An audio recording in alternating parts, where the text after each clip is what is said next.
si no puede hacer esa renovación. No por un tema penal, sino por un tema de alimentos. Así está establecido en la norma. Por eso es importante, presidente, el pedido que ha solicitado el congresista Villavicencio de que ese es uno de los temas que se debe ver cuando esté acá el jefe de la SUCAMI. Y en la línea del congresista Tubino, señor presidente, el ministro del Interior, el jefe de la Policía de Tránsito, que es el mismo de carreteras. En Chincha, presidente, tenemos cerca de 7 unidades de policía de carreteras estacionadas. Y no por un corto lapso de tiempo, están llenas de una alfombra de tierra. ¿Sabe por qué? Porque no se usan, porque le faltan 60 efectivos. Presidente, no solamente se ocupan del carril de emergencia, sino que no hay control en Pucusana ni hay control en Ancón. Cualquier vehículo informal ingresa a la capital y aquí, en la capital, imagínense en las otras, en las otras regiones, no pasa nada, presidente. La policía de carreteras no acompaña a la SUTRAN, por ende no pueden hacer su labor de fiscalización. Señor presidente, todos los que estamos aquí, que estamos en el sector público, dependemos de los impuestos. La informalidad no paga impuestos, por lo menos deberíamos defender el sueldo. Por lo menos deberíamos hacer eso, presidente. No hay ningún tipo de control. Aquí no solamente es Pepe el Vivo, sino que aquí no hay control absolutamente de nada. Los vehículos formales y los informales 140 kilómetros por hora, los formales que su máximo es 90 kilómetros por hora, 100, 110 kilómetros por hora, no pasa nada. No pasa absolutamente nada. ¿Y sabe cuándo sanciona la autoridad? Cuando cualquiera de nosotros recién le envía una toma fotográfica de la exceso de velocidad al superintendente de la SUTRAN. ¿Qué dice él? No tengo apoyo policial para hacer mi labor. Listo. Así estamos en estos momentos. Han habido accidentes en combis. Nadie dice nada, ¿no? Así que, presidente, por favor, es importante que también el ministro del Interior dé cuenta de cuál es la labor de coordinación que está haciendo con la SUTRAN y, cómo no, con los inspectores de aquí de Lima Metropolitana que también controlan el transporte urbano. Gracias, presidente. Gracias. Octavio Salazar. Muchas gracias, presidente. Indudablemente que los problemas que se suscitan en el ámbito policial muchas veces requieren pues de tecnología.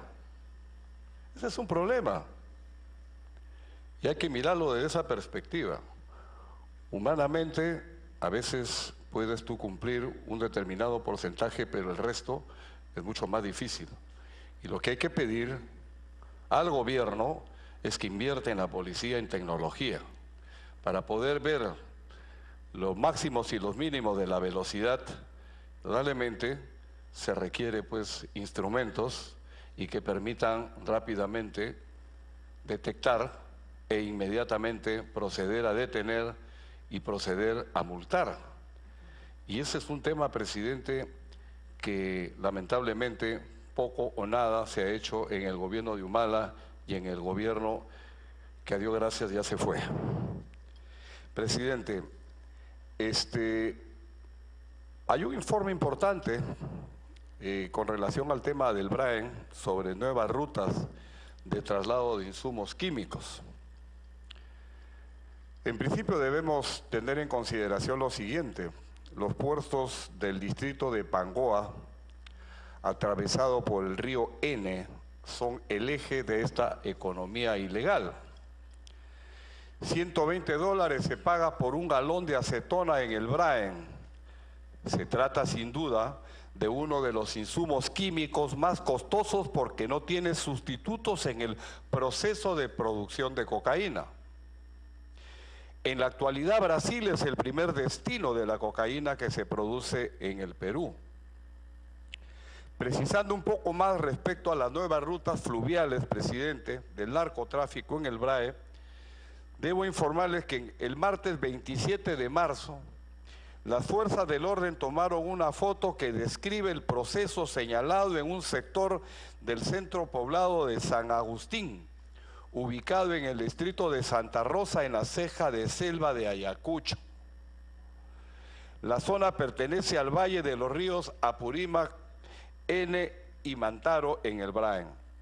Y es uno de los más antiguos y activos centros de producción de pasta básica de cocaína. En dicha fotografía se muestra un costal con ácido sulfúrico, uno de los muchos químicos empleados para procesar el alcaloide de cocaína, el cual, a diferencia de la cal, cuando no la hay se utiliza cemento. Y el querosene, el ácido sulfúrico, es reemplazable y más bien combina algunas propiedades del ácido sulfúrico y muriático de la lejía con el ácido fórmico. La dificultad para obtener el ácido sulfámico hace de su precio sea alto y su comercialización un atractivo negocio, presidente. Son temas técnicos, mi querida Luz, pero es importante decirlo para poder aterrizar en algo que el Estado tiene que ver la forma y manera, presidente, de poder solucionar. Estamos hablando de que los insumos, los precursores para poder preparar la droga, hoy en día están por las nubes. Han encontrado sustitutos y de los que no hay sustitutos, cobran lo que les da la gana, como por ejemplo lo que acabo de hablar, $120 se paga por un galón de acetona. Entonces, presidente, la policía antidroga que opera en Mazamari, el río se ha convertido en la única alternativa para el traslado de los insumos. El viaje por el río es mucho más largo, pero menos riesgoso. Bueno, está por verse si este río es la única alternativa de traslado de insumos. Lo que sí es verdad es que esta vía fluvial, por el recorrido que realiza desde ciudades dinámicas y hasta turísticas como Satipo hasta los confines del Braen, es también empleado por las mafias. En otras palabras, presidente, se requiere el trabajo que tenga que haber, que tenga que realizarse en los ríos, en los fluviales.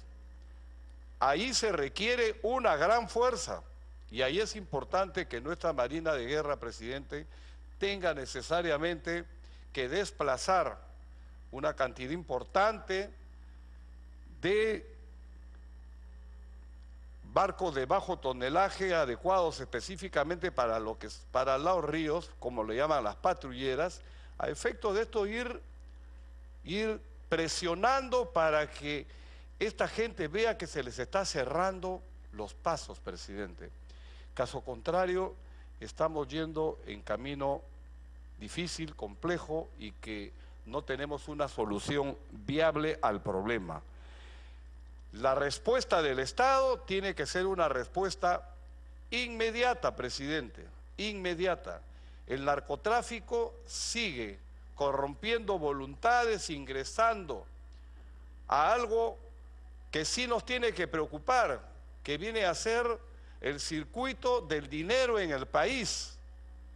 Y esto, presidente, requiere indudablemente de que el Congreso de la República, al próximo ministro del Interior, tenga que venir y tengamos que hablar de este tema del narcotráfico porque nos estamos pudriendo, presidente. Así de sencillo, con todo gusto, Carlos Tubino me está Una interrupción, Carlos. la palabra. Así como también Edlar Melgar, presidente. Sí, muchas gracias, señor presidente, y agradecido también al congresista Octavio Salazar. Este tema del narcotráfico es un tema crucial, señor presidente, y esta comisión ha aprobado el proyecto por insistencia, que eso es lo que llama la atención, que espero yo que este gobierno retire esas observaciones que hizo un proyecto de ley que lo único que busca es darle facultades a quienes están desplegados en el BRAE para evitar justamente lo que viene sucediendo. Y efectivamente los ríos, señor presidente, necesitan mucha mayor presencia de nuestras Fuerzas Armadas, en este caso de la Marina también. Y entonces, ¿qué es lo que viene sucediendo? que está rebalsando el narcotráfico al interior de nuestro país y afecta a la región que representa la región Ucayali, llena de pistas de aterrizaje que no habían en la provincia de Atalaya, y también zona liberada del narcotráfico, que casi le cuesta la vida a 5 policías que fueron emboscados en la zona del río Tamaya. Entonces, la verdad, señor presidente, este Congreso y esta comisión ha cumplido con presentar una iniciativa que ojalá que se siga debatiendo, pero hoy los paradigmas, los preconceptos de las Fuerzas Armadas y de la policía y de las personas prevalecen sobre la situación en el terreno. Así estamos reventados, señor presidente. Gracias. Continúe, Congresista Salazar. Gracias, presidente. Gracias, congresista Salazar. Presidente, quería recordar también que acá parte de culpa tenemos los peruanos, porque hemos ido restando autoridad a la Policía Nacional. Si vemos, por ejemplo, los locales que antes tenía la Policía Nacional, ahora son ocupados por la SUNAT. Vemos la garita de Pucusana, la garita de Corcona por el centro, la garita de Ancón por el norte. Asimismo, por ejemplo, el control de insumos químicos antes lo tenía la Policía Nacional. Eso ha pasado a control de la SUNAT. La Policía Nacional hacía visitas inopinadas a los que compran estos productos, estos insumos. Sin embargo, vemos que la SUNAT no tiene personal capacitado para hacer este tipo de visitas. Entonces, se comercializan pues al libre albedrío estos insumos químicos que a las finales terminan en el Brain. Gracias, presidente. Octavio Salazar. Señor presidente, eso es todo por el momento. Muchas gracias. Luz Salgado. Gracias, presidente. Concordando con mis colegas que en el tema del Brain nosotros debemos ser mucho más cuidadosos en cuanto lleguen las informaciones de este caso del nuevo ministro, que no sé si a esta hora ya juramentó. ¿Quién es? No, el nuevo ministro del Interior, al que tenemos pendiente de… Acabo de informar de que vamos a reformular Vamos a reconfirmar. la fecha, porque está asumiendo el señor Medina, ya juramentó, y para hacerle llegar para hacerle llegar el pliego de preocupaciones. Gracias, presidente. Sí, entiendo de que vamos a tener que tener paciencia porque hay que dejarlo que se siente todavía en el sillón ministerial para que pueda enterarse de todas las preocupaciones que venimos arrastrando en esta comisión y que ya eran casualmente materia para la presencia del ministro del Interior. Si asume un nuevo ministro va a tener que enterarse este tipo de preocupaciones que nos ocupan, como el del Brain, y aquí haciendo eco de lo que han dicho mis colegas, tanto en el ENE y el Mantaro han capturado en forma conjunta, dice, la policía con los miembros del ejército a Hugo Walter Minaya Romero, quien era buscado desde el 2010 por delito de terrorismo. Y según los colaboradores eficaces, Minaya Romero no solamente se encarga del tema de la droga, sino de captar estudiantes de la Universidad San Cristóbal de Huamanga para integrar la organización terrorista de Sendero Luminoso. Esto tenemos que dejárselo también como otra de las preocupaciones que va a tener que averiguar el flamante ministro y nos venga a dar información correspondiente. Lo mismo, señor, motivo de preocupación, y quiero que esta comisión haga llegar no solamente al ministro del Interior, sino a Migraciones y a los órganos de inteligencia correspondientes, porque a raíz de la cumbre aparentemente se vendrían organizando grupos de personas extranjeras procedentes de Venezuela, según nos han hecho llegar información, o de Cuba, que pretenderían hacer un alboroto en el momento que se esté presentando la cumbre. Entonces esto hay que advertirlo para que tengan las precauciones pertinentes.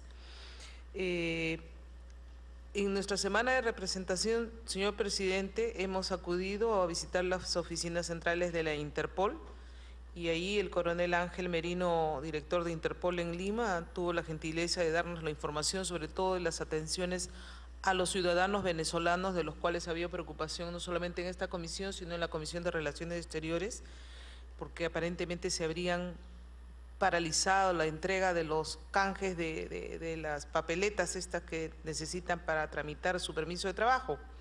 Sin embargo, ahí pudimos comprobar que están realizándose 600 atenciones al día de ciudadanos venezolanos y de otras nacionalidades para la obtención de la ficha de canje internacional. Y hasta la fecha ya han entregado a 120.000 ciudadanos venezolanos y está pendiente la entrega de 70.000 fichas. Imagínense ustedes. Y han tenido que descentralizar sus funciones y están empezando un sistema de citas en línea para la obtención de esta ficha. Con gran esfuerzo están poniéndose, digamos, en la era mucho más moderna de la informática, pero necesitan apoyo para el mejoramiento del local y de los servicios que se encuentran en esta Dirección de Asuntos Internacionales ya que se encuentran en la Dirección de Asuntos Internacionales de la Policía. Yo creo que ahí tenemos que avisarle también al nuevo ministro que la Interpol requiere de toda esta infraestructura moderna en la medida que también estamos recibiendo una inmigración muy fuerte de otros países. Les falta infraestructura, señor. Van a inaugurar hoy día casualmente una oficina desconcentrada en San Martín de Porras, la cual les va a generar 120 citas por día, lo que les va a ayudar a desconcentrar las 600 que tienen en la calle Holguín. También, señor presidente, ya a modo de pedido, le quiero avisar que hemos recibido la preocupación de policías subalternos que están cuidando las puertas de los bancos, están cuidándolos inclusive en sus días de descanso y sin ninguna remuneración adicional, cuando antes el sistema bancario les pagaba a los policías, ¿no?, en sus días de Franco. Hoy no. Entonces es un esfuerzo del Estado peruano por cuidar a los bancos. Y si antes los bancos cuidaban pagándoles a la policía, creo que deberíamos nosotros preguntar hasta cuándo va a ser eso, si es una medida temporal o de lo contrario hacer pues que se vuelva al sistema de antes, que los bancos son los que pagan su propia seguridad, como debe de ser, señor. Eso por lo pronto como una de las preocupaciones que tenemos. Gracias. Lucho Ícaro. Gracias, señor presidente. Con respecto a lo que ha manifestado nuestro colega Villavicencio y nuestro colega César Segura, con respecto a lo que es las licencias, es bueno recordar que dentro de los requisitos es la presentación de antecedentes policiales, judiciales y penales, y además de un examen psicológico. Entonces no sé cuál sería la forma, que creo que la debe dar esa explicación el director de SUCAME, cuál sería la forma de controlar el tema de la licencia si un delincuente no tiene este tipo de antecedentes, ¿no? Asimismo, con respecto a lo que ha manifestado nuestra colega Luz Salgado, yo creo que me sube su preocupación. También en la región de la Libertad existen muchos problemas con respecto a los viajes que tienen los venezolanos para poder recurrir a sacar ese documento. Algunos no tienen los medios económicos ni tampoco alojamiento aquí en la ciudad de Lima. Es bueno también que se solicite el tema de descentralización, no tanto aquí en Lima, sino en las provincias, señor presidente. Por otra parte, hay dos proyectos de ley de suma importancia que se encuentran pendientes en el debate del Pleno, señor presidente. Uno es el proyecto de ley 1806 de veteranos de guerra y de la pacificación, que fue aprobado por unanimidad en esta comisión y que constituye un justo homenaje a nuestros veteranos de guerra. Asimismo, el dictamen recaído sobre los proyectos de ley que amplían el plazo para la calificación de los defensores de la patria, aprobado también por unanimidad en esta comisión. Por lo tanto, señor presidente, solicito a usted que en su condición de presidente de esta comisión pueda gestionar lo pertinente y solicitar a la mesa directiva para que se priorice el debate de estos proyectos de ley que son importantes y que deben ser debatidos en el Congreso, en el Pleno del Congreso. Gracias, señor presidente. Gracias. Si ya no hubiera ningún otro pedido para pasar a la orden del día.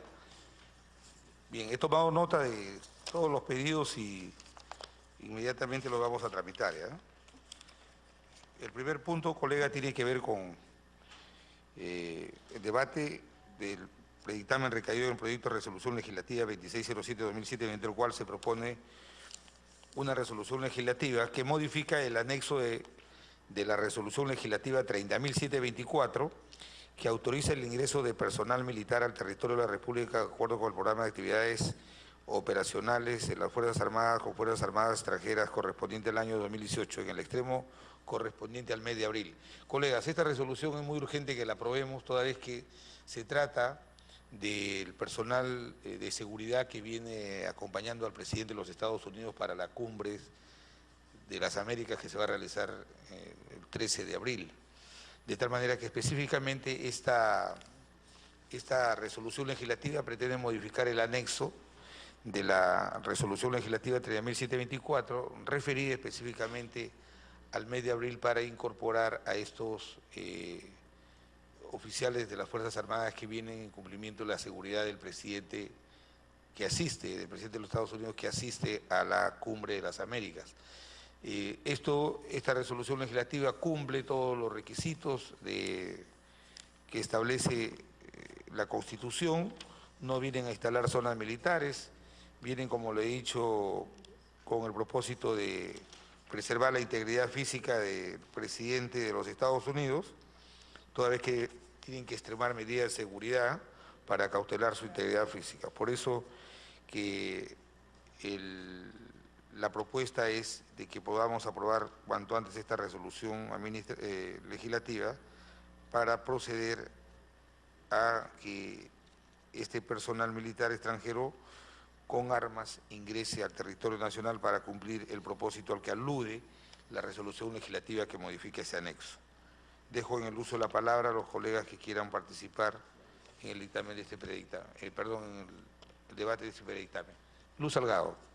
Luego Marco Miyashiro. Sí, presidente, basta que ingresen con armas para que esto tenga que ser aprobado inclusive en el Pleno del Congreso, por eso que es tan importante que hagamos esta aprobación. Sabemos de que es un requisito para que el propio presidente Trump ingrese a nuestro país y mañana se ha programado ya el pleno correspondiente por este motivo, así que nos corresponde a nosotros dar el visto bueno para este proyecto, nada más. Gracias, congresista Luis Salgado. Marco Miyashiro.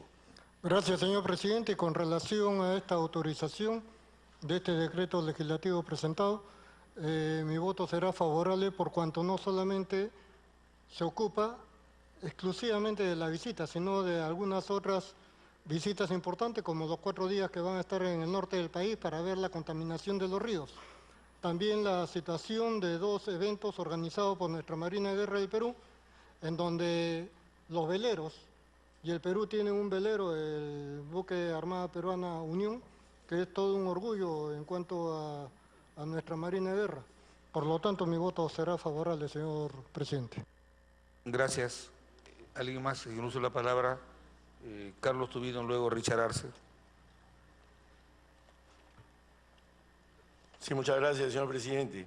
Bueno, ratificar lo que acaban de mencionar tanto el congresista Miyashiro como Luz Salgado, y efectivamente es una resolución legislativa que tenemos que aprobar, es necesaria como condición imprescindible, llegando el presidente de Estados Unidos para que esto se apruebe, y yo creo que es lo conveniente. Y de igual manera el tema relacionado a la regata internacional que va a participar nuestro flamante velero, el BAP Unión. Gracias.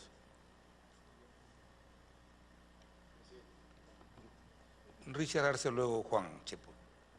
Gracias, señor presidente. Es importante que el Congreso revise la información respecto al ingreso de tropas extranjeras en el territorio nacional. Inclusive usted tiene conocimiento, los congresistas acá presentes, que en su momento hemos aprobado inclusive todo un plan anual a través del Pleno del Congreso, con oposición de nuestra bancada definitivamente, pero la primera pregunta que surge en cuestión es si sabíamos que teníamos un evento tan importante como es la 8ª Cumbre de las Américas, donde teníamos la previsión de la participación de los Estados Unidos. ¿Por qué no se consideró este ingreso de tropas militares dentro de esa programación? Entendiendo que justamente es un tema de planificación, de previsión, y más aún un tema de soberanía del país y que tiene que tener la mayor transparencia para que se pueda planificar el ingreso de las tropas militares. A nosotros nos causa una profunda extrañeza al respecto. Lo segundo, señor presidente, es que el Perú es el país anfitrión de este evento. Evidentemente, para ello se tiene que desarrollar una serie de estrategias multilaterales para que el evento de la Cumbre de las Américas tenga una participación activa de los diferentes países que conforman la OEA. Pero también ahí viene la pregunta, y en cuestión a este asunto del ingreso de tropas militares, ¿a qué nivel se hizo esas coordinaciones para que dentro del plan de la cumbre también se considere, dándole esta especie de privilegio, entre comillas, a los Estados Unidos, porque entiendo que es el país que está solicitando para que venga el presidente Donald Trump? Ahí surgen varias preguntas que nos gustaría que se nos aclare respecto al ingreso de las tropas militares. Estos militares que van a ingresar, que van a guardar la seguridad del presidente, ¿tienen inmunidad diplomática? ¿Qué ocurriría, señor presidente, en un escenario donde, esperemos no, pero tenemos que prever escenarios y creo que las fuerzas de inteligencia, los militares son los más ávidos en especialización, de previsión sobre todo? ¿Qué ocurriría en una circunstancia donde habrían actos de inseguridad? Estos oficiales, estos militares, ¿qué competencias tienen? ¿Pueden detener a las personas? ¿Pueden disparar en legítima defensa? De la misma manera, acá es algo muy importante y hay que resaltarlo. Nosotros contamos con las fuerzas policiales, contamos con las fuerzas militares. Evidentemente tenemos las competencias y el profesionalismo suficiente para brindar la seguridad a los dignatarios que van a visitar el país. En ese marco, señor presidente, ¿quién está a cargo del manejo de toda la seguridad durante la cumbre? ¿Es las Fuerzas Armadas? ¿Es la Policía Nacional? ¿Son estas tropas extranjeras? ¿Cuál es el nivel de coordinación?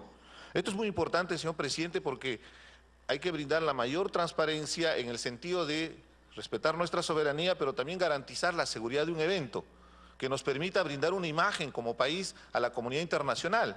Entendemos bien el encrispamiento mundial que está habiendo en este momento, sobre todo en las relaciones internacionales. Lo que ha sucedido con este espía ruso en Inglaterra ha significado que se tomen medidas diplomáticas de varios países europeos, inclusive del propio Estados Unidos, donde ha habido inclusive intromisión en el proceso electoral.